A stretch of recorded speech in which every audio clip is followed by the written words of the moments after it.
Kelley. I'm the author of Colorworld Books. And I'm Garret Richert. I'm the illustrator for Book 3 and the comic book on Colorworld Books.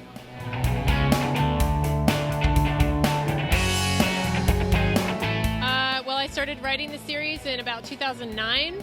First book came out at the end of 2013, but I wouldn't say that it really got beyond simply a hobby until we brought Garret in to do some mashup work for us, and that was in 2004. It was last year. Oh my gosh, 2014 is where my husband actually found Garret here at Wizard World in Chicago last year.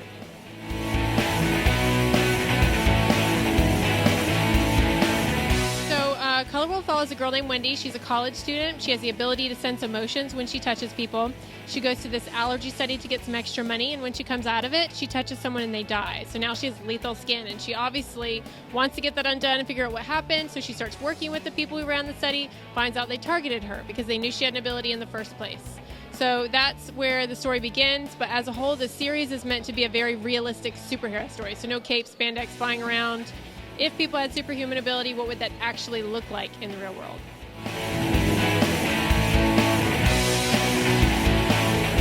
I mean, biggest obstacle is money, and just trying to keep it going, really.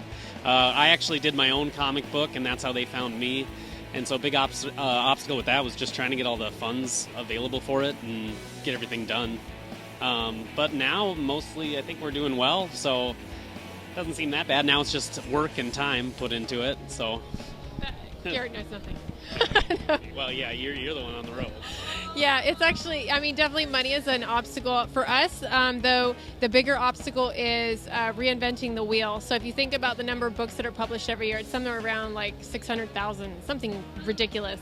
And how are you going to stand out in a world with that many different books? And even in like geekdom, if you look around this room, there's like only, a couple hundred artists just in the visual form.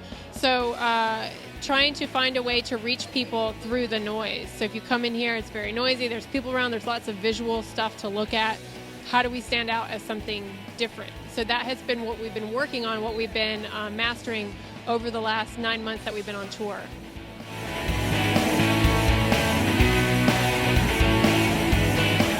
Really, you just got to go for it and find the time for it, and then just focus on the skill that you want to bring to it. I mean, nothing's going to get done unless you put the time into it and actually go for it.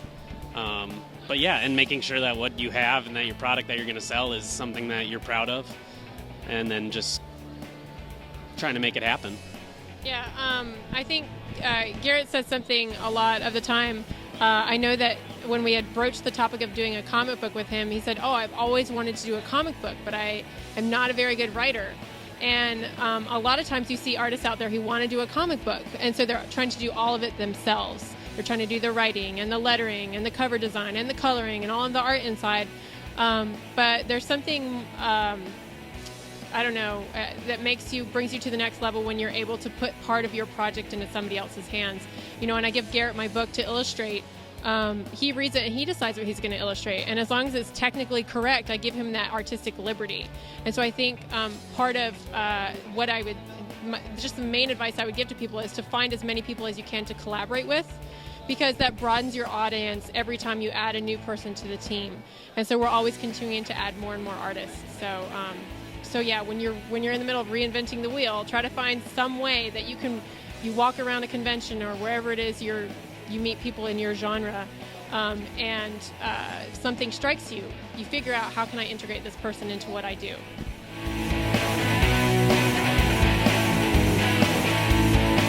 Yeah, with the Kickstarter, I started with a whole bunch of roughs and tried to bring them up to a level that was a bit better than, I guess, what my normal roughs would look like, just so that we could get something off the ground and start getting it going. And it definitely paid off. And especially with doing a Kickstarter, you don't have to have a finished product. I mean, that's kind of the whole point, is that you can give what you have, and as long as it looks good enough and is good enough of what you have, then, at least for us, it's working out. Yeah, I think we really wanted to do something pretty dynamic with the interior of the comic book, to try to take it past just your normal, square. You follow to the next square, and it's very horizontal, perpendicular lines. And we wanted to really bring the color world into like more dimensions in the comic book. So if you look at the roughs on our Kickstarter page, you can see sort of the concept that we're going for, from the background to the establishing shot to the way that the panels are arranged.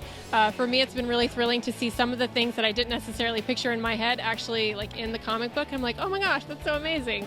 So our Kickstarter project is to bring the comic book to life. So to start, we're going to do 3 issues. That's what the Kickstarter is for the first 3 issues. We're going to submit it to Image with our team and see if we can't get Image to carry our title. Whether or not Image accepts the title, we'll still continue to do the monthly. We're very dedicated to making sure that we can have comic book on our table every convention.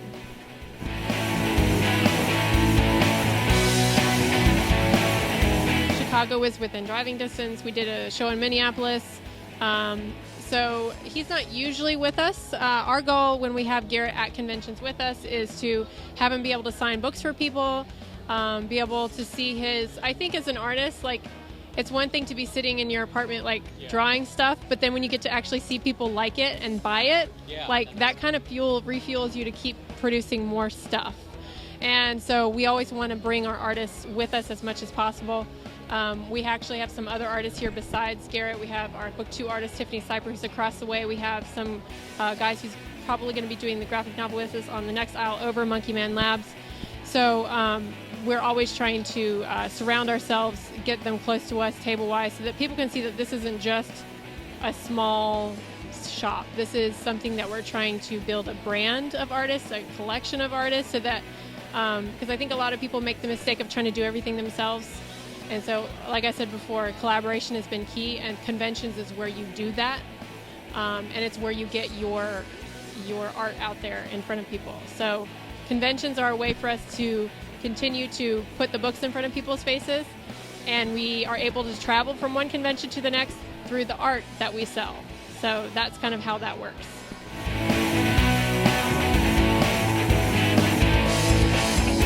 Like, to be honest, I've never attended a convention as a patron. This is kind of sad. But I never have really gotten to experience the convention. But I would say that I'm a big Norman Reedus fan because I love Walking Dead and I love Daryl. So I kind of geek out a little bit over that.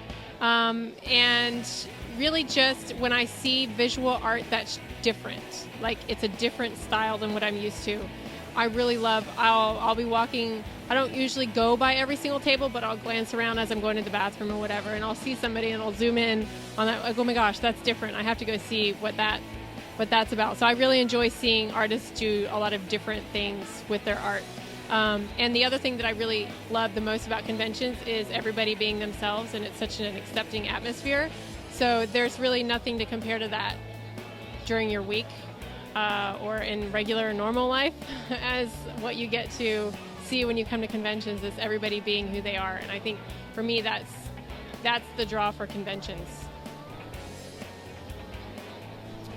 I like seeing all the costumes. And I too have never been to a convention as just a consumer. I'm just here as a producer, so it's good to see what sells and what's popular, at least for an artist.